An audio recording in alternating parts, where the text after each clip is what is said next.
Rruga hyrëse e fshatit turistik të Dardhës i është nënshtruar rikonstruksionit dhe shtrimit me asfalt pas dëmtimit të gurve të kaldrëmit nga ngricat dhe kripa. Punimet janë duke u kryer nga Bashkia e Korçës në bashkëpunim me Fondin Shqiptar të Zhvillimit, ndërsa kryebashkiaku Sotiraq Filo, i cili inspektoi punimet, tha se në këtë mënyrë kjo rrugë do të pastrohet më mirë nga bora gjatë dimrit. Konkretisht po punohet në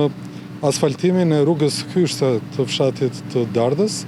e cila ka qenë një problem, për shkak se shtrimi me gur i kësaj rruge ishte dëmtuar nga koha dhe nga përdorimi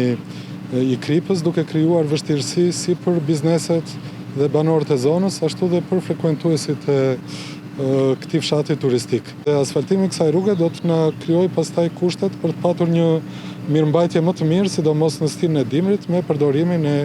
kripës për shkrirjen e akujve. Janë rreth 5.000 metra katror asfalt, të cilat janë duke ushtruar në rrugën e Dardhës, ndërsa në qendër të fshatit, specialistët e bashkisë janë duke shtruar rreth 1.400 metra katror kaldrëm.